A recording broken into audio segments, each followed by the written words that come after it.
Hey, what's going on, everyone? So here, and welcome to my recap of Square Enix's DFFOO Global stream today, July, I guess the 27th? I think that sounds right, yeah. I'm not going to redo this take, so we're just going to stick with it. Yeah, so there was a very, very unexpected surprise announcement with today's stream. So before we get to that, though, as always, big thanks to Galano PCP for the slides. Thank you, sir. And I will have links to his channel in the description along with the Square Enix Twitch archive if you would like to watch the stream for yourself, to see everything for yourself. And yeah, if that's your thing, that's your thing. But yeah, let's get started real quick with the quality of... Oh, and before I forget, because I will forget if I don't do this right away, we did get the stream rewards, typical stuff. Okay, yada, yada. Okay, anyway, moving on to the cool stuff. All right, so quality of life improvements. This is awesome. Status effects window related, so remaining turns on buffs, debuffs, and special effects will be shown.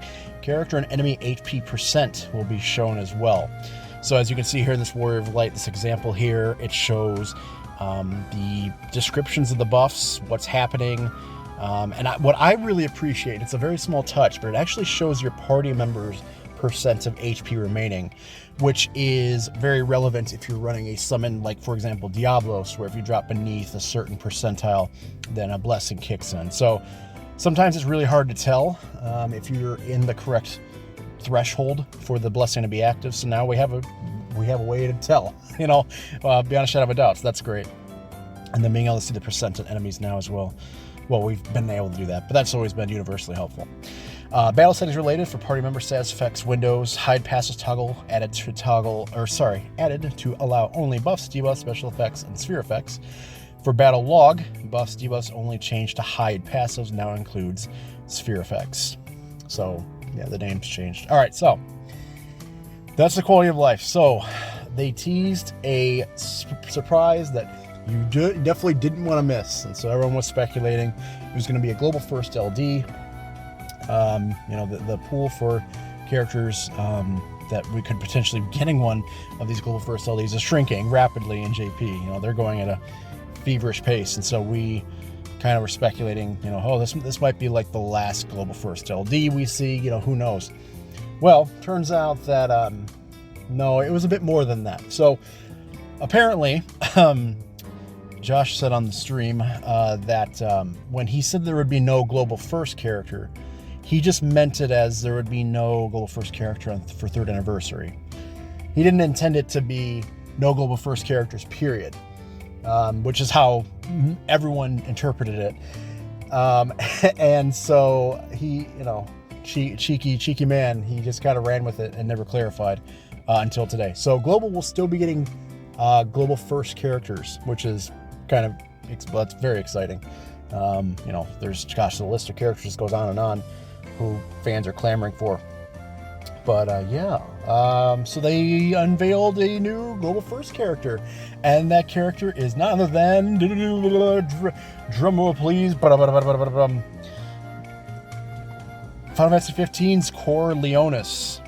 I would have never guessed him. I mean, it makes sense for him to be in the game, but that really surprised me. Now, with Core, they have a bunch of info on his skills, but they also released a trailer for him as well. So I'm actually going to cut to that trailer, and then I will return then to the slides and then talk about his kit in depth so you guys can see what's going on. So yeah, let's switch on over and see what this guy's all about.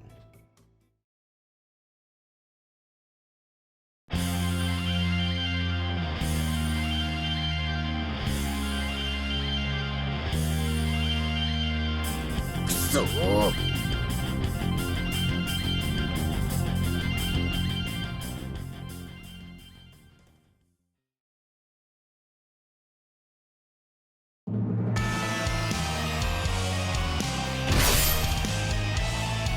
Migoto!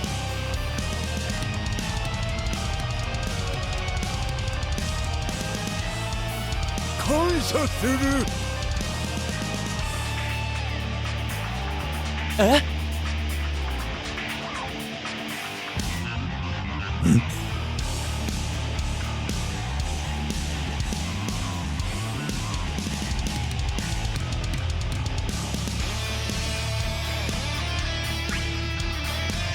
梅雨払いはしてやるさ。沈んでもらおう。ひとたちで切り落とす。燃えたけれ。責務は果たす。逃がすか。そこだね。責務は果たす。責務は果たす。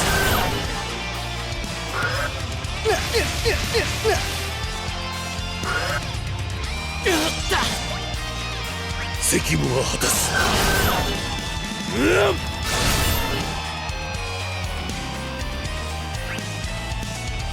責務は果たす。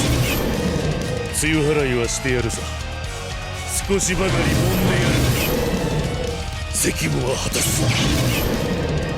責務は果たす。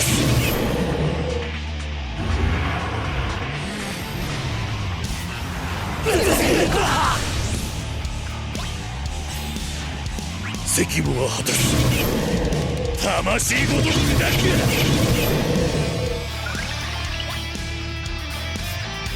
責務は果たす。ついてこれるか。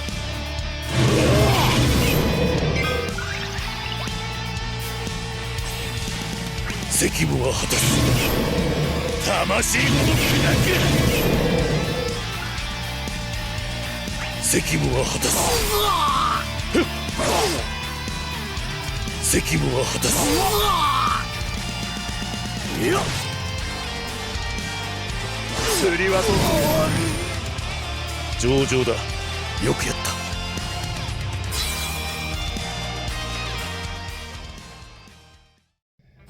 Yeah, so there's the trailer. That happened, huh? There's a lot going on. Core is constantly attacking, constantly doing stuff. So let's talk about his kit. The devs were kind enough to share details before he drops. So his playstyle is a linked attacker. Core's specialty is partnering with one ally to enhance his and their offense and defense. Core also deals frequent damage at the start of turns for him, the ally, and enemies targeting him or the ally. With his LD, he gains access to HP attack Reaper's Gale to deal maximum brave damage, excluding immune absorb, and can potentially loop it for high back-to-back damage. Maximum brave damage is a brand new mechanic that is going to be hitting global. It's in JP, but only a very, very, very small number of units have it, and it makes your damage cap no matter how strong an enemy's defense is, no matter how strong the reductions are. If the attack is not absorbed or the enemy isn't immune to the attack, then it will do maximum damage. So pretty sick. So his command ability 1, Moonlit Dawn, 8 uses, grants party Brave 100. Okay, and this is, I should stop myself. This is with all of Core's passives, limit breaks, etc., etc. So this is him fully built. 155% of Core's attack granted in Brave, 3 hit Brave HP plus 4 hit Brave HP, 135% overflow with 50% splash. Target ally gets 6 turns of Oath of Absolute Defense, removes from ally that had it previously. His command 2 is Snowbreak, which has 9 uses, grants party Brave, 105% of Core's attack, 2 hit AoE Brave plus split AoE HP, plus 3 hit AoE Brave plus split AoE HP, 175% overflow. He gets 8 turns self Crown's Guard Warrior, and target ally gets, again, the Oath of Absolute Defense. His EX ability is Lion's Roar, normal recast, 5 hit AoE Brave, plus full AoE HP, 165% overflow, self 1 of Lucius's 3, 8 turns. So that Crown's Guard Warrior buff that he gets from his skill 2 gives him, its frame buff, gives him 50% extra attack and 60% extra max Brave. The Oath of Absolute Defense that the ally gets from both his skill 1 and skill 2, it gives that ally 40% extra attack and max Brave, 80% brave damage, received reduced, minus 20% HP damage received, prevents break from Brave attacks, and defense plus 30%. His self buff, 1 of Lucius's 3, increases Core's attack and max Brave by 40 and 50% respectively. He receives 80% less Brave damage and 20% less HP damage, and prevents break from Brave attacks. So, Core cannot be broken while he has his EX buff active, and whoever has his Oath of Absolute Defense, they cannot be broken as well. I don't need to tell you guys how useful that is. That's incredible. Yeah, it kind of reminds me of Ash's Queen's Oath buff, where when she uses it, she gives the entire party a frame buff, which increases a bunch of their stats and makes them much stronger. However, Core's is 6 turns, and unlike Ash, which she can only apply it after she uses her LD, Core can just constantly churn this out, which is pretty incredible. So yeah, that's really, really neat. So here's the additional attack that kept going off. So it triggers at the start of turn for Alex. So there's a couple criteria here that this can go off for. Triggers at the start of turn for ally with Oath of Absolute Defense buff, Core with one of Lucius's 3 buff, enemy targeting ally with Oath of Absolute Defense, and an enemy targeting Core with one of his Lucius's 3 buff active. It's a 3-hit AoE Brave plus split AoE HP with 100% overflow, and Brave Gain has 30% of total HP damage afterwards. Note, some abilities turns excluded, e.g. additional abilities, so no Crystal 65. If both buffs active and enemy targeting all, the attack will actually trigger twice. So we saw that in this Cerberus fight, where I believe it was Noctis had the Oath of Absolute Defense buff, Core had the one of Lucius's 3 buff active, and the Cerberus was using an all attack. So Core then ended up going off once because Noctis had the Oath of Absolute Defense buff. Then he went off a second time because he had the one of Lucius's 3 buff. So enemies with all attacks that are like all attack spam heavy, Core is just going to pop off and just do crazy stuff. Also, Core is constantly doing this attack whenever he gets a turn as well, assuming he has EX buff active. So he's constantly doing it when he gets a turn. He's constantly doing it when whoever the ally is with the buff gets a turn, and then when an enemy is either attacking him or the ally. I really do think that with Core, you're going to be able to run like duo comps like all over the place. It's going to be a lot of fun because it's just going to be just constant churning damage over and over, boom, boom, boom. This should be a lot of fun. He sounds like a really, really fun character to experiment with. I'm pretty hyped. I'm not really a Core fan per se, but this playstyle sounds stupid fun. This sounds really, really fun, guys. I can't lie. So his special effect with his LD equipped can go up to a maximum of 10 stacks. King's Power Within. Party boosts attack and max brave by 40%. Effects do not increase its level. Stolen Brave Overflow an extra 30%. And Brave and HP damage plus 10%. Core gets an extra additional 10% on top of those. So 20% extra Brave and HP damage dealt for Core. Level increases by 1 after each additional attack from Core. So if he's constantly firing off his follow-up skill blink thing, then it's going to just keep building up over and over. So with 10 levels of King's Power Within, it turns his HP attack variants turn into Reaper's Gale, 2-hit AoE Brave plus split AoE HP with 180% overflow dealt 3 times. Brave attacks deal maximum Brave damage. Brave gain 10% cumulative HP damage after each HP dump. Extends his own buff by 1 turn. Instant turn rate, no turn count. His King's Power Within then drops to 0. His LD ability, Reflorescence? His LD ability, 3-hit use. It's got 3 uses. 7-hit Brave HP plus Brave gain 30% HP damage.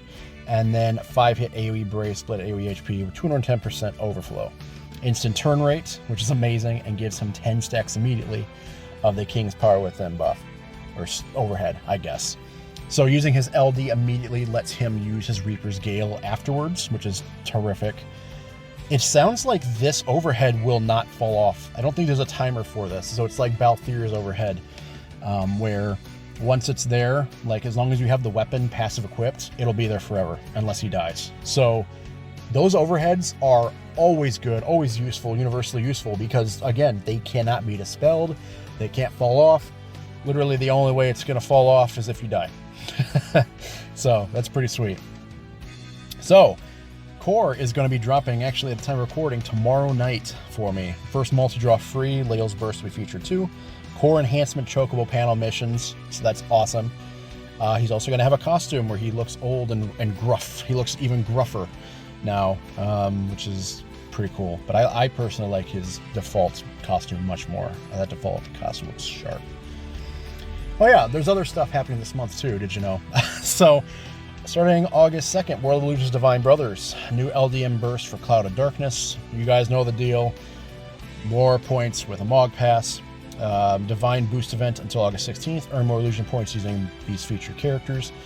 High Armor Plus available for Cloud of Darkness and Gabranth. So the synergy here is Cloud of Darkness, Gabranth, Balthier, Raijin, Shalata, and Yuri. I forgot Yuri's name, so I had to go to Shalata there for a second. That was a what the fuck moment right there. So I actually plan on farming this with Gabranth, probably Raijin, and then I'm just going to run Tifa. Tifa is not synergy, of course, so the points gained is going to be slower. But quite frankly, Tifa just hits so damn hard, single target, that I'm just going to use her to basically speedrun, so that'll be fun. August 6th, we have Gladiolus' Lost Chapter and event. So it's going to have the challenge quest available until August 20th. Cloud of Darkness bursts will be featured in this banner. And then Sabin will be getting his LD, high armor for both him and Glady. And then Sabin will be getting a rework as well. And then we have both Vayne, Glady, and Fran's costumes available. And then Queen drops from Type 0, drops on August 10th. I'm definitely drawing for her, and I might blue her armor as well. I'm not sure what I'm doing with that yet, just because ingots are so rare, but I'm considering it. I'm definitely considering it. We get August 13th, we get a raid event. The raid boss beatback challenge, Lord of Subsidence. Yeah, Tunnel raid. Getting, looks like some Tita stickers. He gets a rework as well. His LD and burst and high armor for Titus, Aerith, Arciela, and 7 will become available along with Titus' costume. I am very excited for Titus. I am going to draw for him. I'm going to get his burst at some point. I don't know what banner yet. Probably Setzer's banner, Setzer's LD banner. And yeah, I'm going to blue his armor. He's going to be a lot of fun. I can't wait. August 17th, we're getting Reno's Lost Chapter. High armor plus for both him and Rosa. Rosa will be getting her costume, and she is getting a rework as far as I know. It doesn't actually say on the page, but I'm fairly certain she gets a rework. I might be wrong about that, though, so don't quote me on that. The burst from the raid event, so Titus will be featured in Reno's event only. QOL from August 20th. Co-ops will drop event artifact tokens instead of specific characters, High Edoga, High Edoja.